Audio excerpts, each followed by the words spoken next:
Lo prometido es deuda y aquí estoy cumpliendo. Con ustedes, la cantata de Don Rodrigo.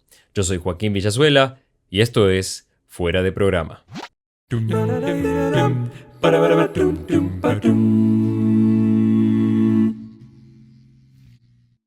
Como habrán visto en mi video anterior, bueno, lamentablemente pasó lo que yo supuse que iba a pasar, me dieron de baja el video por copyright. No se puede subir material de Más tropiero que nunca. En principio creí que no podría hacer este video, pero recordé que existe también una versión más moderna de la cantata de Don Rodrigo que aparece en el espectáculo Las Obras de Ayer y quedó registrada el 24 de agosto del 2002 en el Teatro Coliseo de Buenos Aires. La principal diferencia notable es, bueno, obviamente la ausencia de Ernesto Acher, y esto se nota por diversos motivos. Primero, porque, por obvias razones, él era el Don Rodrigo original, y no solo le daba una interpretación única, y que es posiblemente el mejor personaje que haya hecho Ernesto, junto al nene de La Gallinita Dijo Eureka, sino que también su ausencia implicaba una persona menos para todo, una persona menos para cantar, para actuar, para tocar instrumentos. Y ese vacío debía ser llenado por otro integrante, en este caso Carlitos Núñez, y da otro tipo de interpretación igual de disfrutable. Ahora bien, el hecho de que Núñez fuera Don Rodrigo implicaba una problemática. ¿Quién se iba a hacer cargo del piano? ¿Cómo iban a resolver algunas secciones que requerían una instrumentación orgánica como fue en Más tropiero que nunca? Bueno, el ensamble se vio reducido a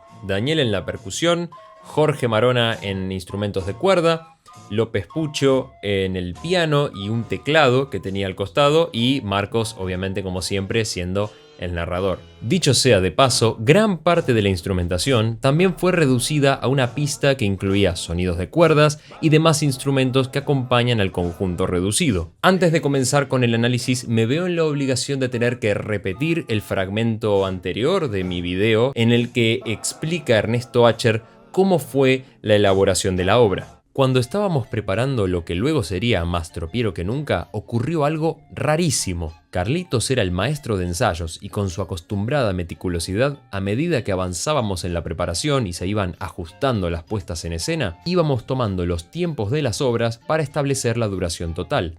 Y el espectáculo terminaba con la visita a Whitestone. Hicimos una pasada y Carlitos, cuando lo vimos a Carlitos, estaba blanco como un papel. Y dijo, faltan 20 minutos de espectáculo. Faltaban 20 minutos de espectáculo y si mal no recuerdo estábamos a 10 días del estreno. Se tiraron muchas ideas y la que prendió fue la que yo propuse de un adelantado que en vez de haber entrado por Centroamérica y bajado, entraba por el Río de la Plata y subía. Tenía muchas puntas para explotar por la posibilidad de mostrar las diferentes músicas a lo largo de su recorrido y además terminar en el Caribe con una salsa, con lo que podía ser un mejor candidato para cierre de show. Se hicieron equipo de trabajo y el equipo fue Pucho, Jorge y yo. No, y Daniel que sacaba punta a los lápices. Y creo que lo hicimos en 3 días. Y sí, claro, no dormíamos. No, claro, era un delirio.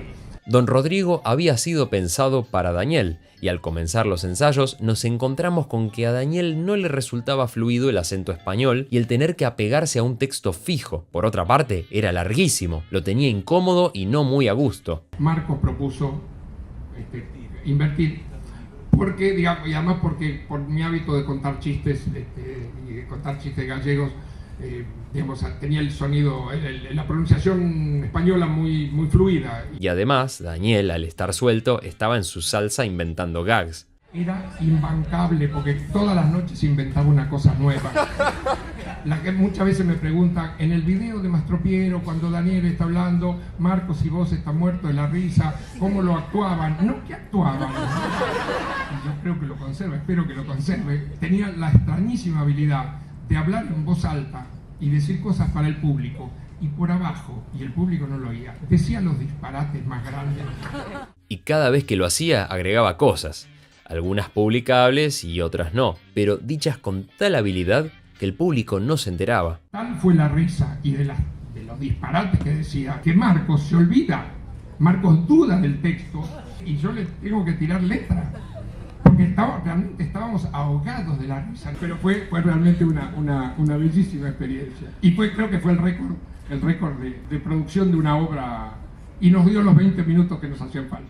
La obra comienza con una musicalización que combina unos coros y la percusión como representando la llegada de Don Rodrigo a América y su cruce con los pueblos originarios. Comienza a cantar Don Rodrigo acompañado por la guitarra de Jorge, que dicho sea de paso, a esta guitarra en Argentina y en otros países de Latinoamérica le decimos la guitarra criolla.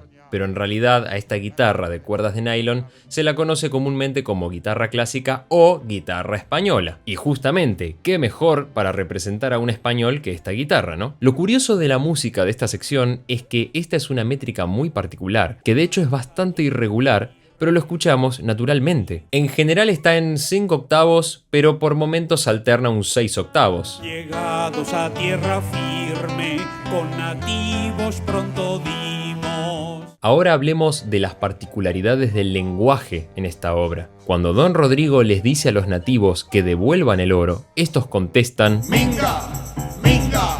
Y esto es gracioso por dos motivos. Primero porque ellos son argentinos y esa es una expresión típica de acá. Y segundo porque tiene que ver con el contexto de la obra. Don Rodrigo arriba a las costas del Río de la Plata. Recordemos que el Río de la Plata en principio es lo que está conformado por Argentina, Uruguay y justamente en el lunfardo la expresión minga se emplea para denotar negación o desprecio, particularmente utilizada en Argentina y Uruguay. Continuando la obra, se menciona a los indios pampas. Somos los indios pampas, muy renombrados.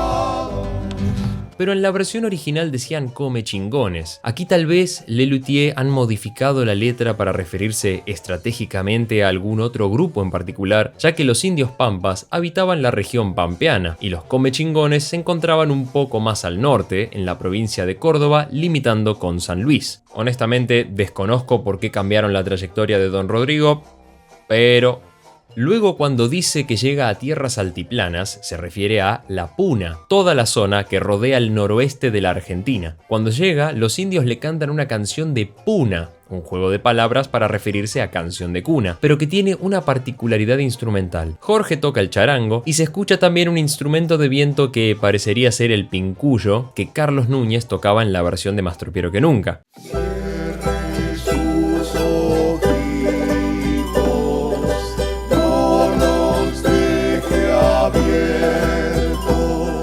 No soy un experto o entendedor de la música andina, pero esto tiene como aires de huayno o de carnavalito. Y ahora viene uno de los mejores momentos de la obra, cuando Don Rodrigo llega a tierra de incas. Acá hay un par de cosas a tener en cuenta. Don Rodrigo ya está entrando en la región andina de Perú, que atraviesa la cordillera de los Andes. El primer chiste es, nuevamente, el juego de palabras con hacer hincapié. Confieso que durante mucho tiempo tuve problemas con la ortografía de la palabra porque no podía evitar escribirla de esta manera debido al chiste. Y lo otro que quería decir es que, además del temazo de los incas, Somos los incas, un pueblo incansable. Nuestras riquezas son incalculables. el narrador menciona en la versión original, y que por alguna razón en esta versión no está, menciona el camino real de los incas que los nativos llamaban Avenida de los de acá. Yo no sé si este chiste lo termina de entender todo el mundo, pero por las dudas voy a aclarar que hay una avenida en la zona aledaña a Belgrano en Buenos Aires que se llama Avenida de los Incas. De ahí el chiste. Digo esto porque yo como porteño conozco la avenida, pero tal vez alguien de otro país o de otro lado que no tenga idea de Avenida de los Incas no pueda entender la referencia. Don Rodrigo era realmente un adelantado a su época. Y yo no discuto con aficionados. A lo largo de toda la obra, Lelutier van haciendo referencia a cada región que visitan, ya sea con juegos de palabras o incluso con géneros musicales e instrumentación típica, como es el caso de la cumbia en Rodrigombia, que como bien dicen, es originaria de dicho país. Conozca nuestra cumbia, que es el baile nacional. A veces cuando uno está tan compenetrado en la obra y lo disfruta tanto, se olvida o deja pasar algunos detalles, como me pasó a mí, por ejemplo, después de haberla visto más de 50 veces. Y cuando Marcos dice que Rodrigo se dirige rumbo noreste, ya la música que empieza a sonar nos da ese indicio de que estamos entrando en el país vecino. Jorge Marona comienza a tocar un ritmo que a mi entender es de joropo venezolano, un género musical y danza que se caracteriza por el uso de un instrumento que tiene Marona en sus manos, el cuatro venezolano, una especie de guitarra pequeña que debe su nombre a la cantidad de cuerdas que tiene. La afinación de estas 4 cuerdas permite tocar fácilmente en la tonalidad de si menor, que es la tonalidad de esta sección. Después de la introducción, Don Rodrigo dice que se topó con un lugar al que fundaría como Caracas. Spoiler, ya estaba fundada. Y él no lo vio. Cuando Don Rodrigo es apresado, suena una música que nos remite un poco a la música de los incas, sobre todo por esa sonoridad arcaica que está formada por la escala pentatónica tocada en bloques de intervalos de cuartas justas. Los guardias perplejos.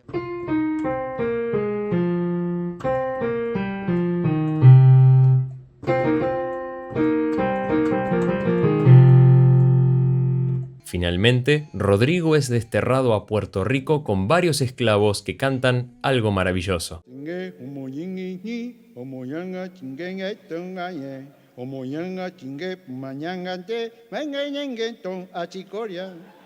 Esto es un detalle no menor más allá de las risas, porque justamente en parte la población de las islas del Caribe estaba conformada por esclavos africanos que eran comerciados desde el otro lado del Atlántico, y en consecuencia tenemos el nacimiento del género musical afrocaribeño que cierra este acto, la salsa.